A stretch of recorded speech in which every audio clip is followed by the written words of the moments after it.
Well, welcome to the webinar today. I'm Steve Saltzgiver, and I'm here with my colleague, Sarah Burnham. And we're going to talk about how to leverage data to resolve your challenges. We're grateful to be here and have this opportunity, and hopefully you'll find this information useful in your fleet and how you manage your fleet. Myself, Steve Saltzgiver, I have been in fleet for over 40 years now.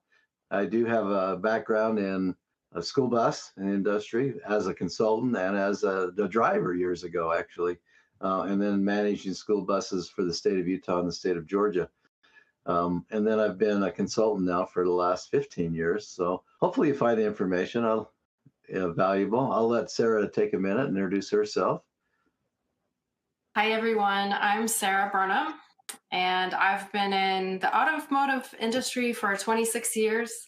Started out working in a repair shop, selling service and tires. And I've been working in government fleet for 16 years. And most recently in 2023, I received Public Sector Fleet Manager of the Year. Super proud of that. And also very involved in 100 Best Fleets. Applied for that a couple times and did pretty well, and excited to share some information with you all today. I guess I should say I am a Hall of Fame fleet manager. So that's what you get when you get a little older like me, I guess. But yeah, Sarah is top notch, one of the industry leaders in the business. And I'm proud to be here with her today. Well, let's get kicked off. Key school bus fleet challenges, to resolve those challenges. First of all, you have to have really a good school bus maintenance program. Hopefully you survey your program internally. You have to have a good preventive maintenance, productivity and compliance rate. Hopefully many of you are tracking those metrics. And you know, there's an increase, especially nowadays with all the technology and the complexity in fleet, for increased demand and uptime and asset availability. If you've ever followed any of us on LinkedIn, you probably see that we're big proponents of asset availability as a granddaddy of all metrics. As a fleet manager, if you don't have asset availability, you really don't have anything for your stakeholders. Supply chain challenges still exist out there. I just was in a meeting this last week where people were complaining about getting parts and supplies. And of course, getting school buses, the length it takes to get those now is much extended compared to what it used to be. Other things are budget constraints, resource limitations. No matter what you do in fleet management, I can tell you as a former fleet manager for, gosh, probably 30 years, those budget constraints and resource limitations never go away. Growing vehicle complexity and technology advancements, that's becoming a huge issue. I just saw an article this week where hundreds of thousands of vehicles are being recalled in the truck and industry space. That always presents a problem, particularly with asset availability. And I think that's only going to increase as technology increases. Unfortunately, technology does present problems. It presents positive problems and negative ones as well. And then the impact of reactive versus proactive maintenance. We're at a time now where data for proactive maintenance and predictive maintenance is really becoming paramount as we go through and see the new technology. And I'm excited about that. Couple of things you can do really to implement things in your fleet. You can assess your current fleet maintenance operations. Maybe, if you want something like a checklist, how's your PM program look? How's your scheduling look in your program? Make sure you have the right tools, metrics, KPIs, technologies. Make sure you keep your shop up to date, your diagnostic equipment up to date. And you should probably develop a phased implementation plan to make sure that your program is up to date. And then, of course, monitor those results and adjust or adapt as you need to. Some proven strategies to reduce downtime. I can't overemphasize the importance of preventive maintenance, and I'll show you here a little bit later in the presentation a kind of a case study or an example of how that might work in your organization. Scheduling best practices to minimize your downtime. Hopefully you're using some things like VRMS codes in the industry, vehicle maintenance reporting standards to really monitor and measure your activities in your shops and including your vendor shops, so you can hold them accountable as well. Hopefully, you're building a maintenance culture within your organization. We like to call that an intentional culture, where everybody's involved in it. You have an active team environment, and then you collaborate with drivers and operators for better communication, and all your external stakeholders to make sure that you're really dialed into them. I always say the drivers and the operators, they're really the eyes and ears of your school bus operation, because they see what's going on. They're driving those buses every day. And then hopefully you're conducting, if you have an in-house shop, you're conducting the majority of that work in-house. I like to throw out a ratio of 75-25. I know that's been increasing over the years. It used to be 90-10, but as things have gotten more complex and more difficult with technology, it seems that we're outsourcing a lot more than we used to. So enhancing vehicle availability, asset lifecycle management is a big issue. Over there on the right side of this slide, it just shows the connection between operation costs and capital costs. Hopefully, you're all doing an optimal replacement cycle analyses at some point in time. Proper vehicle replacement planning is critical to asset availability. I know in the school bus industry, you have standards that the federal government issues you, and some of those standards you use to plan effectively, but you need to be able to leverage that. I know when we do a lot of consulting projects, that's one of the first things we look at. There's two things that are critical in fleet management. One of them is replacement, long-term replacement planning. The other one is chargeback. Make sure your consumers or your stakeholders are being charged for what they use. And there's a critical replacement point somewhere along that continuum as you look at that graph on the side. This particular one is for a light duty school bus, but a heavy duty school bus, of course, would be a lot longer life cycle. The importance of life cycles actually is more critical than a lot of people really think it is. If you have a life cycle that's incorrect, then that means your costs are incorrect. And if your costs are incorrect, then you may be having a problem trying to calculate your life cycle. So those are the things you need to really look at as you go through the process. Implementing a predictive maintenance program, you should be looking at that. Predictive versus preventive maintenance. For example, I remember years ago when I was working in transit, we had a predictive maintenance program on our door opening. Basically, it was can't even think of the term now, but it was the slide that opened the door, the little handle. We actually got that dialed in to where we knew how many times we opened a door, we'd have a critical failure. Those are the kind of things you'd be looking at nowadays, is those kinds of things in your operation. Maybe you have a brake monitoring device, or maybe you have an Internet of Things type of a connection to your telematics that tells you how many times failures might happen. I know when I was at UPS years ago, they had it dialed down to an O2 sensor. Every time they got a ping from their O2 sensor, they could ignore it until the 251 time that they got that, and they knew that it was a failure then.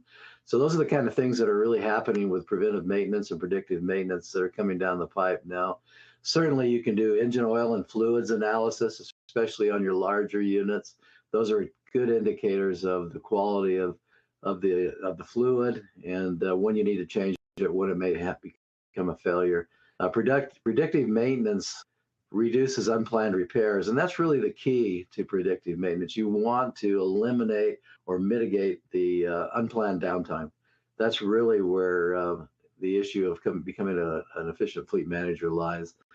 Using historical data and real-time vehicle diagnostics is better than it's ever been. In our program, if you look at those two slides, or those two graphics on the other side of the slide, those are just from the RTA program that shows some of the preventive maintenance and predictive maintenance capability they have.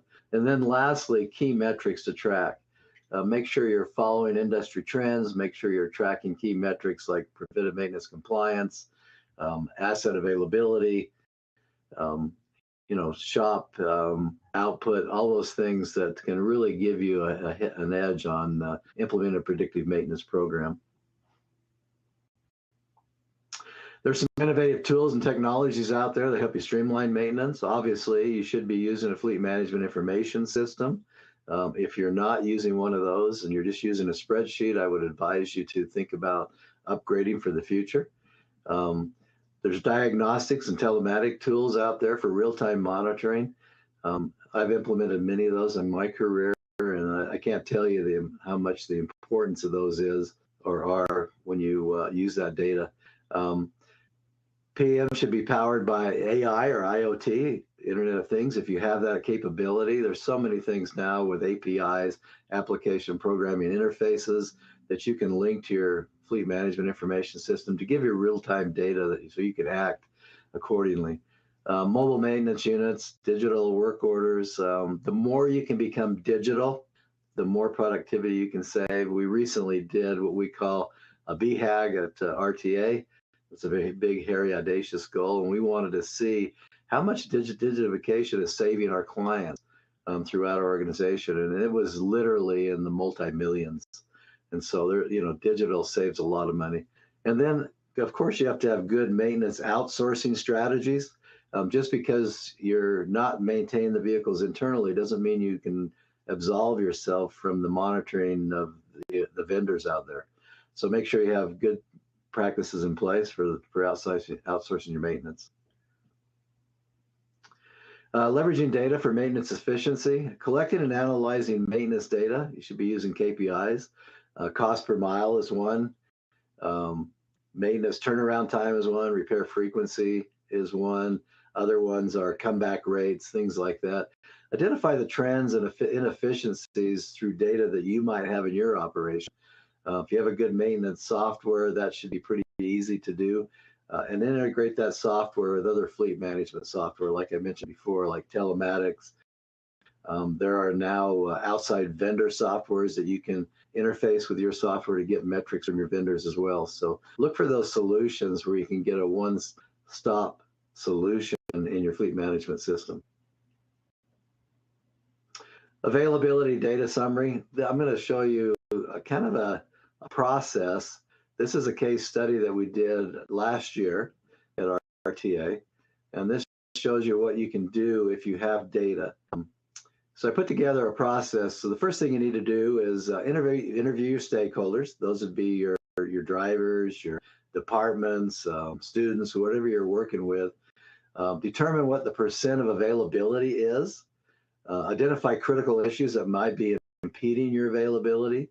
And then you want to create a mitigation plan, and then set a target of about 95%. And typically the converse of 95%, which is your downtime, is 5%. You want to have both of those metrics. You want to track and monitor weekly your plan that you put together, and then share that data with the stakeholders, and then of course meet and discuss that with them. Over there on the right side, this kind of shows you things that can impede. In this particular case study, supply chain issue was the biggest problem. Parts on order. And, if you look at all the down vehicles, 51 of those, total 117, which was almost half, was parts. The other big number was, repairs internally, and then repairs off-site were 13, and then, of course, waiting in the yard. So once you identify through your data the status of those vehicles, then you can start increasing data availability or asset availability. Next thing you want to do, if you look at this particular slide, one of the problems we had with vehicles unavailable or available is you can look at that graph on the right side. So what we're trying to do is bring that down. We set a goal to go from, I think when I started this program, I was actually managing this fleet. It was around 80%. We wanted to get it up to 95%. So we set several goals to make that happen. I hope all of you know what SMART goals are. Those are goals that you can set to actually get real-time movement on these goals. If you're using the RTA system, you can see that scorecard there, which actually gives you comparable data to all the different people out there, all the school bus and fleets that are available in the system that RTA has. And then you want to watch that data and try and get that to move. If it's not moving, then you need to set new action plans to monitor, adjust, and achieve that success.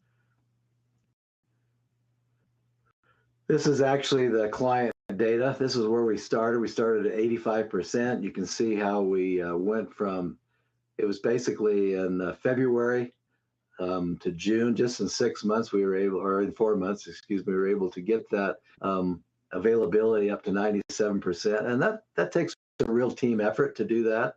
So you need to make sure you're having, you know, one-on-ones with your employees, you're having routine meetings with your stakeholders, you're really tracking and reporting and revising your goals to make sure that happens. Measuring PM compliance is a critical factor, as I mentioned earlier about PM or asset availability. So you need to be able to develop a report to make sure you're tracking that progress. You got to review the data constantly to make sure it's accurate. Take out some of the bad data or correct the bad data. And then you have to baseline that compliance data. When we started out with this particular client, they were around 30% PM compliance, which if you know anything about PM compliance, that's way below the 95% expectation in the industry. So establish a new target goal of the 95% and then work to really achieve that goal. And that happens usually by reporting regularly, by correcting some of the problems you have internally. In this particular case study, we were able to go from 30% up to 90% in less than a year. So that can happen if you monitor and set the goals to make that happen. Why is PM compliance critical? This is the relationship. We did a study a while back showing you the criticality between preventive maintenance compliance and the rate of vehicle repair costs. This is a couple of years old, but I wanted to show you more or less the correlation between it. We actually took the data in 2017. If you look at that, PM compliance was at 64% and costs exceeded $400,000 in this particular fleet. As we moved closer to that 96% in 2021, costs reduced almost by half. So that's really the critical factor. That's why PM compliance is really critical. If you have an unscheduled breakdown, it can cost you 4 times as much as a scheduled breakdown. And this graph really indicates what that cost could be in your preventive maintenance compliance. So I would always focus on preventive maintenance compliance because you can always catch things before they break down. And think about that. I mean, what happens if something breaks down in the field, you know, versus scheduling it? If it breaks down in the field, now you have to have a driver down. Now you have to maybe call a tow truck. Maybe now you have to schedule a repair truck to go out there. Maybe you got to bring another driver in with another bus and things like that. So things can really get out of hand once you break down out on the road. We're going to talk a little bit about culture and data, and I'm going to turn this over to Sarah. Thanks, Steve. So having a good culture in your organization is super important because not having a good culture can affect all the things that Steve has already covered today. And so working with your team to come up with what your purpose is, why are you all there, and making sure that everyone understands that is really important for your team to make sure that you're all moving in the same direction and are in alignment with what your goals are. It's also really important to provide recognition. One of the things that when I was a fleet manager before I came to RTA, I sat down with every employee to find out what they thought our strengths and weaknesses were. And a lot of them felt like they weren't getting enough recognition for their efforts.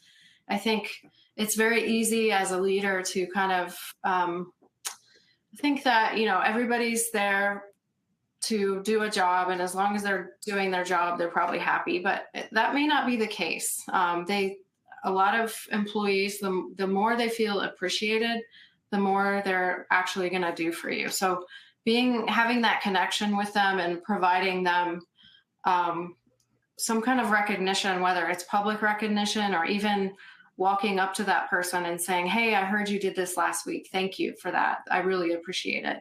Little things like that can go a long way. especially when you're working towards your goals and you all are in alignment with what those goals are. Having a feedback mechanism is also really important to get that feedback from your employees. At RTA, the software program will send the employees a survey where they can give you feedback. Because there's nothing worse than finding out there's an issue when it's maybe too late to correct the problem. So if you have those feedback systems in place, you can address the issues early on instead of waiting before it's too late. Performance management is also a very important tool.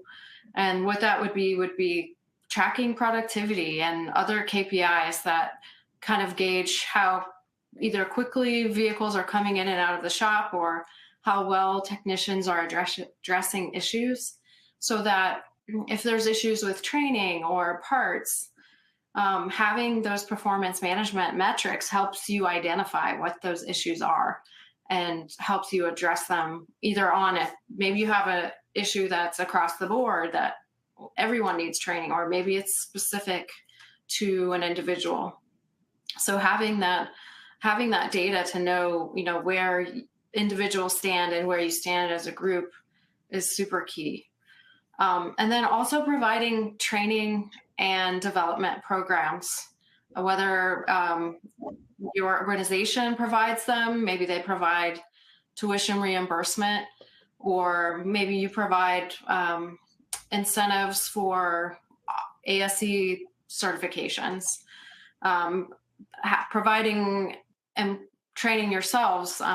Maybe there's an issue or some new technology that's coming out on the buses that you haven't addressed before. So having that training to make sure that everyone's on top of what the changes are really important. Another important aspect of culture is establishing what your values are, and then as an organization, and making sure that you're living by those values. And what I've found in the past is a lot of organizations have values, but most people can't tell you what they are, and they're certainly not living them. So when everybody's has the same values, you're all moving toward, the same direction.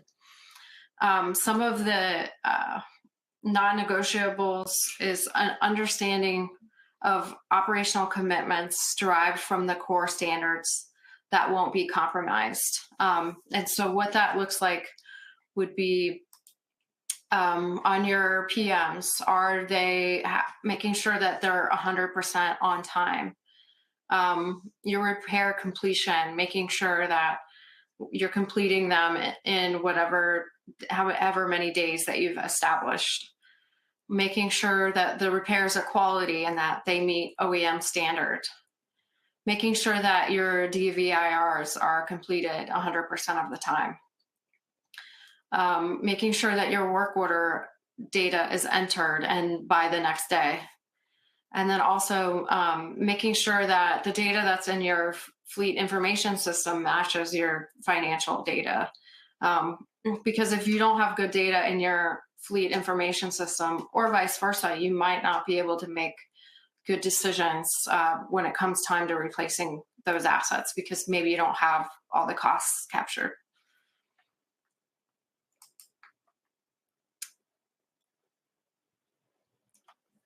Detailed work instructions are also very important. This, as a technician, and I'm sure there's many that were technicians on this call, but having a standard process to which everyone follows, and they follow repetitively and consistently, helps ensure that things don't fall within the cracks. It's really important to establish step-by-step task instructions, facilitate training, and enforce quality and safety. And then also enabling technicians' performance and work accountability. So are they living up to the standards that you set? And if not, are you having conversations with them to find out how to get them to that level? And then another key component of having a standardized um, schedule is just mitigating the potential risk of liability, and making sure that all those steps are followed to ensure you don't have like a wheel lug left off, and just making sure that those high high liability items are continuously addressed every time.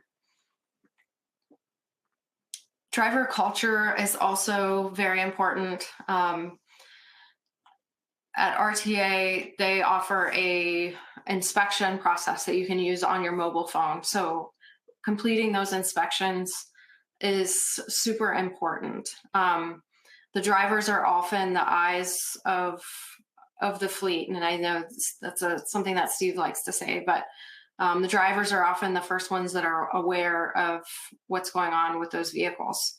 And making sure that the drivers also understand how important it is for them to identify some of those key safety issues, and also the importance of reporting the issues, so that you can ensure that vehicles are, if they're having issues, that they're being addressed timely and it's not getting put, on the back burner.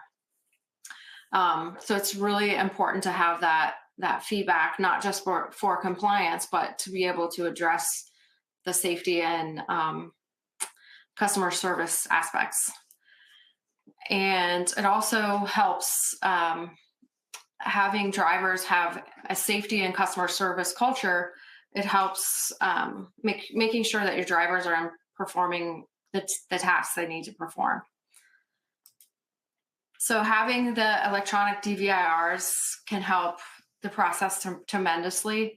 It allows for automatic notification, so the shop can immediately be notified if there's an issue, and they can see whether it's something they need to pull off the road immediately or maybe address during the next service. They can oftentimes create work orders with the inspection. They can easily track them and they can prioritize them. And then it also allows for faster turnaround times. And Steve, I will let you handle the EDV. Thank you, Sarah. One of the things that's just important is that we talked a little bit about the electronic DVIR process, but these are the actual requirements in code, and hopefully your DVIRs comply with this. These are the these 11 mandatory things that you should be checking every single day to make sure you're in compliance with the Federal Motor Vehicle Compliance regulations.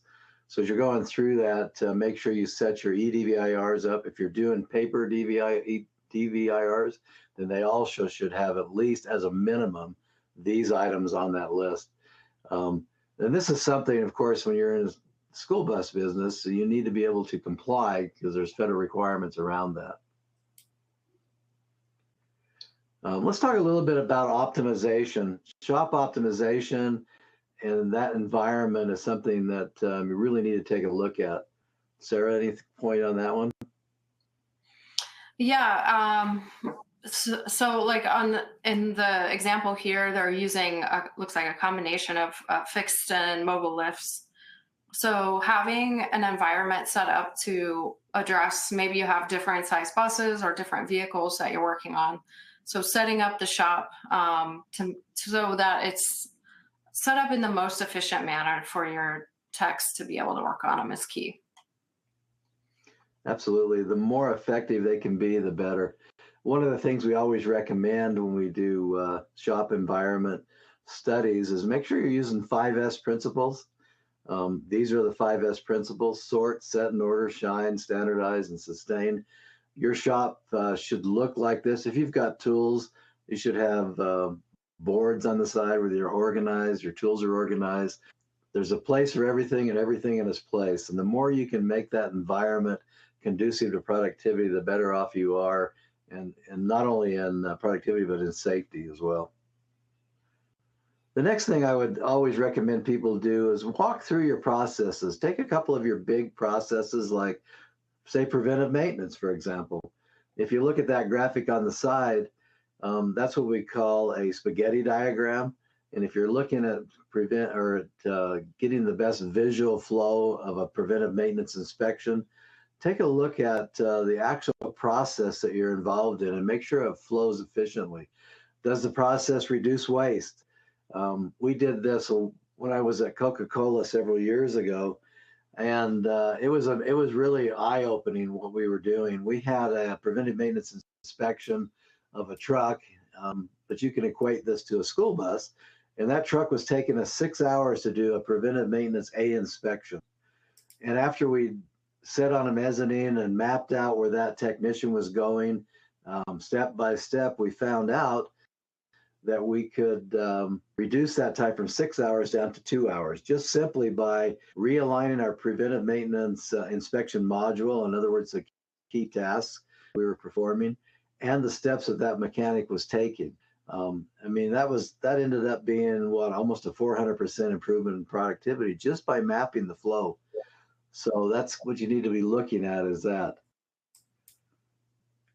Here's an example. This is actually an example I did several years ago on a school bus to process map the actual PM process and align the PM modules. So if you think about what the modules are the different stations that you're going to be adding tasks to in your preventive maintenance operation or on your PM sheet, your inspection sheet. So this kind of shows you, if you think about those numbers as the steps, so you want to organize your PM in modules. Module 1, for example, would be looking at the internal, walking around and entering the bus. Module 2 would be inside the bus. So you're catching things as you're kind of walking around them and you're not wasting time. So you walk in the bus up and down, back and forth. Module 3. Module 4 would be following suit, so that now you're going to go on the exterior of the bus. You're going to walk around the back all the way up to the side again to where you started on module 1. So in other words, what you're trying to do is not retrace steps. Steps are a non-value add when you're process mapping, and you need to be able to eliminate unneeded steps as you go through that process. And then finally, module 6, you can see how that just flows. If you look at all those different numbered arrows, those are the steps you're taking as you're going through the process. And each one of those modules has the particular tasks that you're going to be performing in those areas. And of course, this changes from time to time and model to model as you're doing your buses. So you want to make sure that you have these things aligned. They don't become static over time, and that you're constantly updating and optimizing these processes in your operation. Process optimization opportunities. I'll let Sarah talk a little bit about that. Yeah, so kind of along the similar lines as what Steve mentioned is finding opportunities to cut out steps. Are you duplicating efforts? So is one person entering the same information in maybe multiple areas? Can you consolidate that down to, again, gets entered once and then it gets automatically put in the other areas that you needed?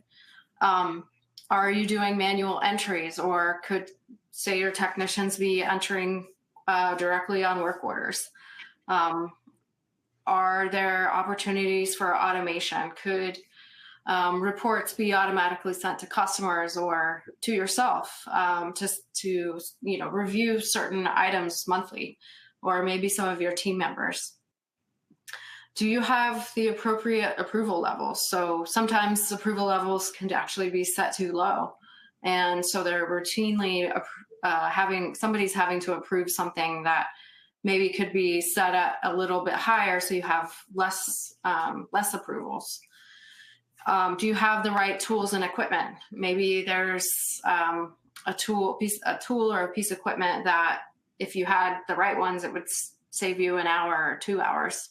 There was a quote I saw the other day, and it said, if there's a tool and you need it, more than likely they've probably paid to replace it, because you could have saved the time by just buying that tool to begin with. And then Also, having one-on-ones with your team. I mentioned this a little bit earlier, but some of the best ideas that I implemented in my fleet came from our people. So getting those ideas from your team, more than likely they have some ideas that can really help you out from the field, and just making sure you're tapping into that resource. So next we Another thing have too. Go ahead, Sarah. oh no, I was just going to say we have quality control next. So if you want to touch on that. Yeah, quality control obviously is essential and gives you good credibility and a good fleet maintenance program. You need to inspect what you expect. This is one of the things that I see a lot of people discounting or not doing their fleet operation. They don't do what we call quality control inspections of their frontline mechanics. And I'll show you exactly a process and how to recommend doing that. I know this can take a little bit of time, but if you don't have quality maintenance in your operation, you're really going to be subject to failures and breakdowns. So, and plus you need to be able to give employees timely feedback. That helps promote understanding. Sarah mentioned on the earlier slide about one-on-ones. Critical feedback comes from your employees, but you need to give them critical feedback as well. Yeah, and then you also need to do that to have quality inspections with your outsourced maintenance providers. You should have detailed service level agreements and monitor their compliance. And then QCI should be measured and shared and reviewed. A lot of that quality control helps you build relationships, helps you build training programs, and really helps you monitor your fleet much better. Here's an example on this next slide of what a quality control program can be. If you look over, and you remember I talked about modules, setting your preventive maintenance up in modules. This is a modularized preventive maintenance sheet. Now this could be set up digitally or it could be manually. But what I always recommend is you select 5 to 10 items on that PM checklist. And I've selected 5 here, for example, and I've highlighted them in yellow. So for example, you go out there to do a quality control inspection, randomly check the engine oil, make sure they check that. Randomly check lights and switches, and then test the horn and so forth. So if all those 5 items were operating efficiently or optimally, and they did check them, then you'd be 100% compliant. If they missed one of those 5, you'd be at 90%. And that's how I always recommend people do their quality control inspections. Just checking 5 items, for example, can give you anywhere between 10% to 100% compliance. And then that gives you the opportunity to sit down with that technician and teach and coach them if they missed one of those. And of course, you can keep this in their record, and that works for evaluation purposes and also determining what training might be needed as you quality check those technicians and the work that they're actually performing. And you can do the same thing with your outsourced vendors as well. Outsourcing and key strategies, you need to be able to set standards with your outsourced vendors. You should have defined service level agreements in place. If you need to know more about service level agreements, certainly reach out to us. We can help you with that process.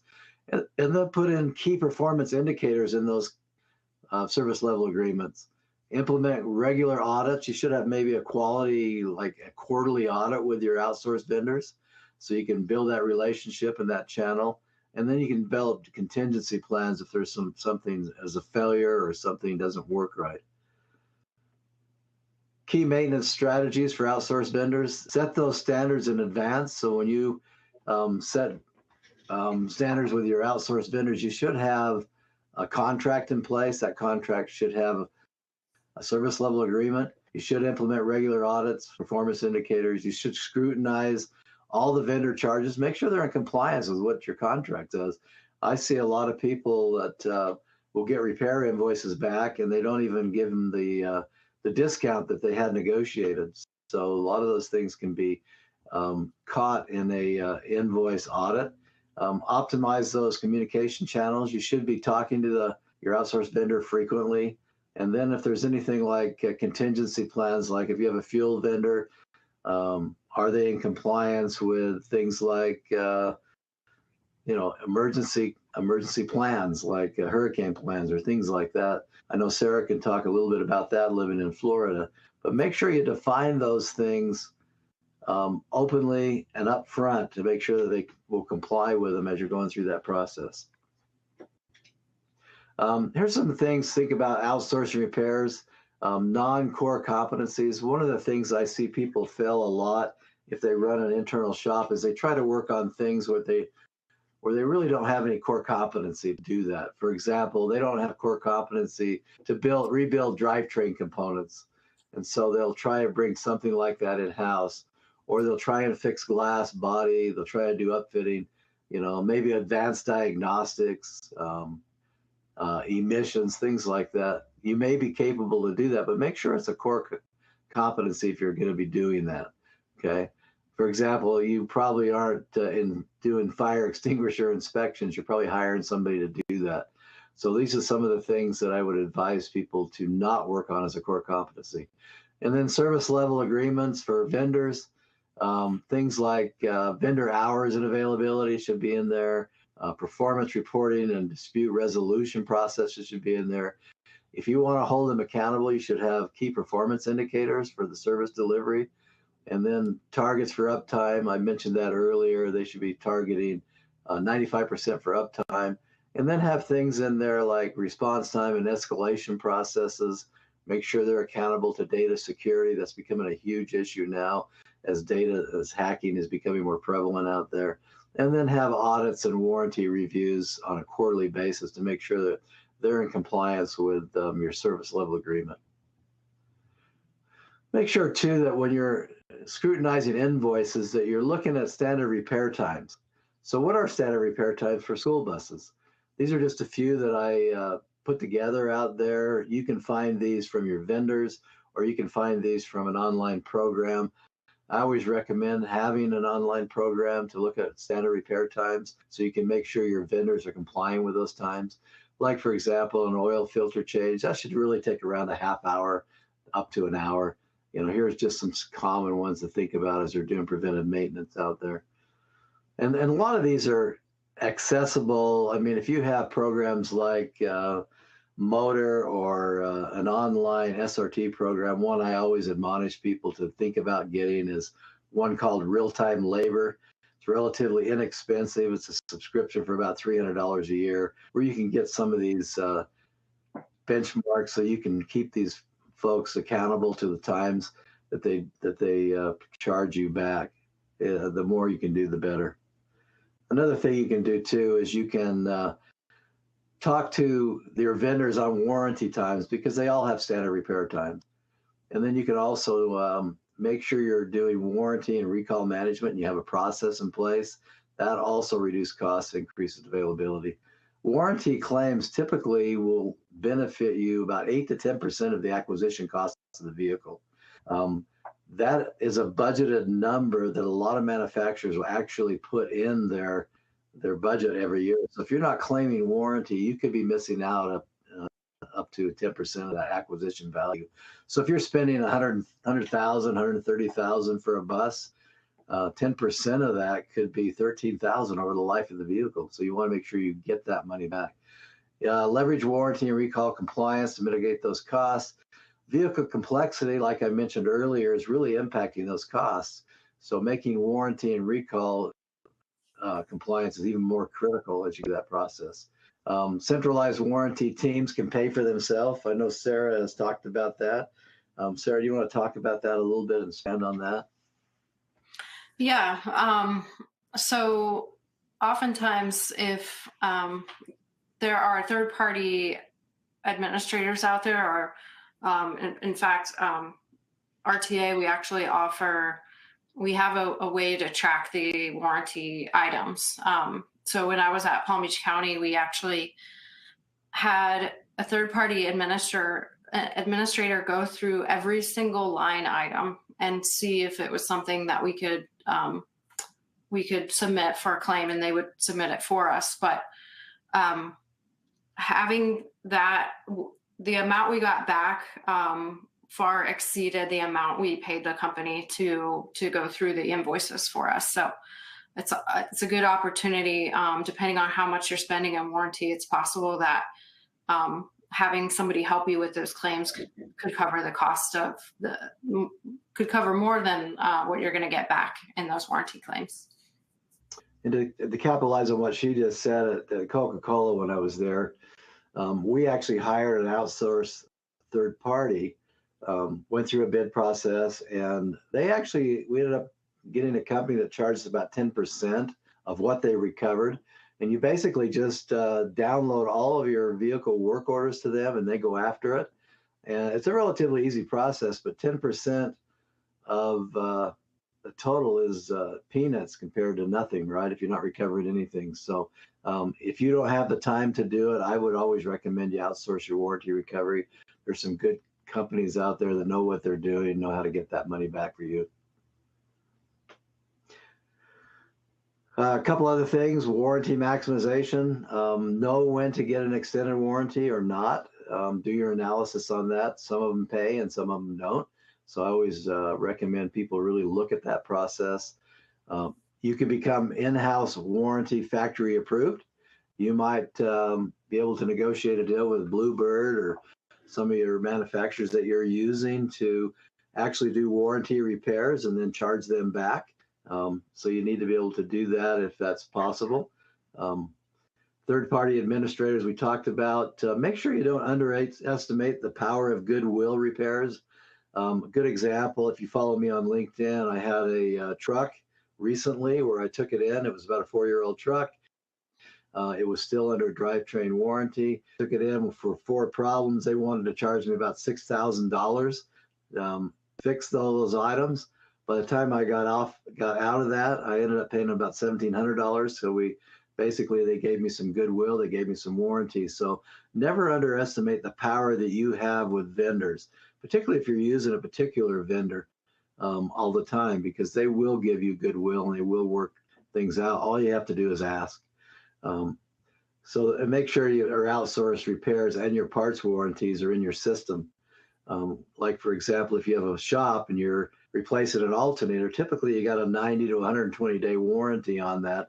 Make sure you're using that warranty and going after it. And then in conclusion, a couple of key takeaways that we always like to provide with people. No data is perfect, so you constantly need to be looking at your data. Although I would say imperfect data is better than no data at all. So make sure you're always looking at that data. Downtime reduction, that should be your top focus. Adopting technology, as Sarah mentioned earlier, that should always be something you're looking at. Predictive maintenance is something that's really becoming to the forefront right now. So many people out there doing predictive analytics, predictive maintenance. There's a lot of third parties that are jumping in that space. They can tell you using your own data that how long your batteries will last, when you need to change your tires, when you should be changing your oil, those kinds of things. You should have continuous improvement processes in place to remove the non-value add. Make sure you have everything that's valuable that you're doing. And then finally, you really can't manage costs you can't measure. So data is critical to your operation. So make sure you have a fleet management information system. Certainly RTA is one solution. There are others out there. We're just becoming so sophisticated now. The days of managing fleets with spreadsheets and magnetic buses on a whiteboard, those kinds of things, is really becoming obsolete. The future of maintenance, embracing innovation and best practices for long-term success. We have, for example, a fleet success playbook we're happy to share with people. If they want a copy of that, we've put together many podcasts. I think we're over 150 now or so podcasts that really give you good insights and information on how to really optimize and improve your fleet. We have a whole team at RTA dedicated to your fleet success. That's actually what we live for. That is our purpose in life, is to help you become more successful. So take advantage of those tools. Give us feedback if you're looking for a particular topic or a particular best practice. We can help you with that. Anything, Sarah, you want to add to that? Yeah, also find Steve and myself on LinkedIn. We are constantly posting information, get free advice from Steve. I mean, what else could you need? So Absolutely, and I'm always happy to do that. I've been where you are. Sarah's been where you are. We've managed, in my particular case, I've managed probably 6 different fleets. Been consulting for a number of years, and my main purpose is to help you be successful. It's increasingly becoming more difficult to be successful. So look for those kind of resources wherever you can find them. And then lastly, we have a consulting team, and we're happy to help you. Our consulting team has got over 300 years of combined experience. We work with a number of clients. Currently, we have a dozen clients in process that we're working with now. And we can help you if you need that, whether it's just a small study or a big comprehensive study. We can do a lot of things. One of the things I always advise people, and as you saw in this presentation, the need for policy development. Make sure you have good policies in place. Make sure you have good data analytics. Make sure you have good staffing plans, good replacement programs, chargeback rates, and everything in between. So if we can help you in any way, whether that be just giving you a free tip off of LinkedIn or send us an email and we can maybe guide you that way, we're happy to share as much information as we have to you. Our fleet website is fleetconsulting.com. So if you want to reach out to us and give us feedback, that's where you can contact us. Other than that, I'd like to open it up the next 8 minutes for questions if you have some questions.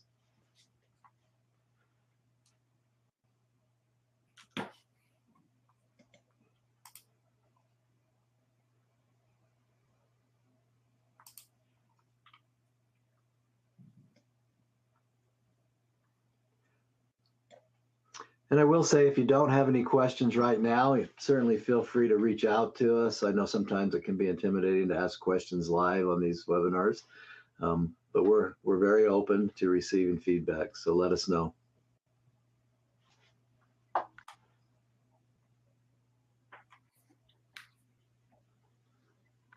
I do see a question here. Can you recommend the right KPIs we should be tracking? Number one should be fleet availability. I mentioned that earlier. As a fleet manager or a fleet professional, that should be your number one metric. Number two should be preventive maintenance compliance, making sure that that's paramount in your operation. So those two are all absolutely critical. Any other, Sarah, you recommend? I would recommend downtime. Like, how long are your vehicles in the shop versus on the road? That gives you a good indication of, it's tied to availability, but it does give a good indication of your turnaround time. Yep. I also love tracking customer service, and reaching out to your customers to see how they think you're doing. And sometimes you can get some good if they can give you more than just yes or no answers. Sometimes they can give you good feedback, like ideas to implement in your fleet.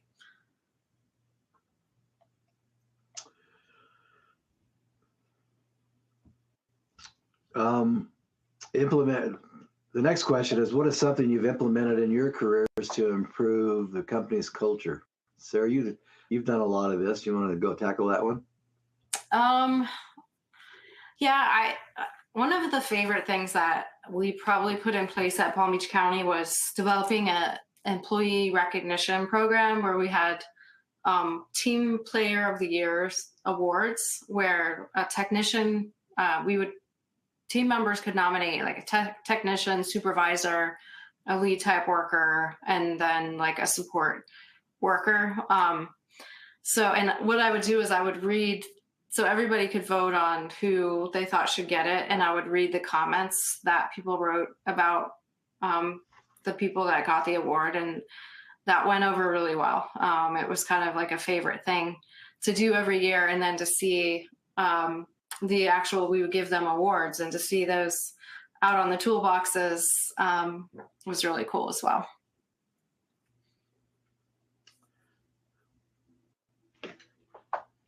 Okay, the next question is, looks like mine have disappeared here for some reason, but how often do you change axle oil, and what type of oil do you use in school buses? What I always recommend for that, obviously, is to follow the manufacturer's guidelines. Every vehicle could be different, so I would always admonish you to go and look for that information or ask the manufacturer. I mean, I could give you a general guideline for that, like I could anything else, but I mean, I would always point you back to the manufacturer. Do you have any recommendations on that one, Sarah? I would say the same. Always go with the OEM standards. Yeah, I think that's the best way to go. I mean, obviously, you could look at it between 12 and, you check it every 12 to 15,000 miles, and probably every 100,000 miles, you'd probably want to be looking at that. But again, go back to the manufacturer. And it obviously is an issue. If it could be a failure, so you want to make sure you follow those compliance guidelines.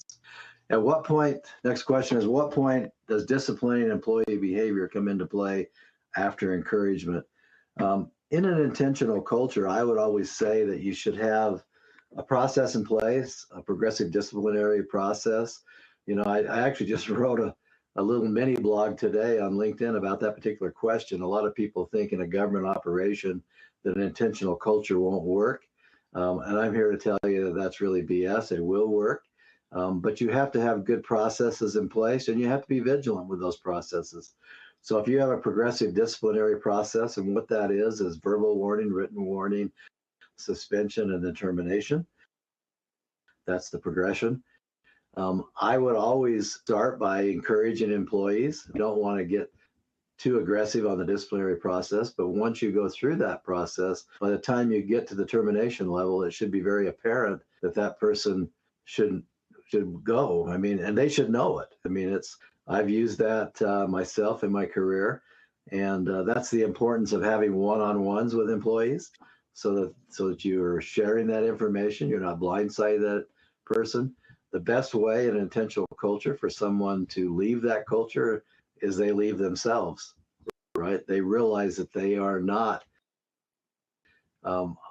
integral to that culture, and they basically terminate themselves. But ultimately, if they don't do that, you as a supervisor have to provide that incentive. We call that providing the kind truth in the one-on-ones. People need to understand where they're insufficient or where they're not meeting the standard, and hopefully that's all documented through the process. And by the time you get to that point where you terminate an employee or you write an employee up, they are aware that they are in breach of that process. Anything to add to that, Sarah? Yeah, I would agree. Just making sure that everybody's clear on what the expectations are, so that when you do get to the point that you have to have that difficult conversation, it shouldn't be a surprise. And that they're so clear on what the expectations are that, they've made the choice to not follow what your expectations are. So that's, that it's their choice. A couple of resources for you. Read Patrick Lencioni books. That's a really good resource on intentional culture. Get a copy of our Fleet Success Playbook. We've got a lot of information in there. Good exercise we just did last week at a company meeting in our group. We do exercise. We ask each person on the team, what do you do to hurt the team? What do you do to help the team? That can be an uncomfortable conversation, but it actually exposes a few issues. If you want to really dive deep into the intentional culture, that's something you can look at as well. But don't ever underestimate those one-on-ones with your employees and those team meetings that you have. Any other questions come up? I know we're at the top of the hour. Please reach out to Sarah Burnham and myself. We'd love to help you with some of the questions you might have in managing your fleet. Any final words, Sarah? No, thanks everyone for joining us today. Absolutely. Thank you very much.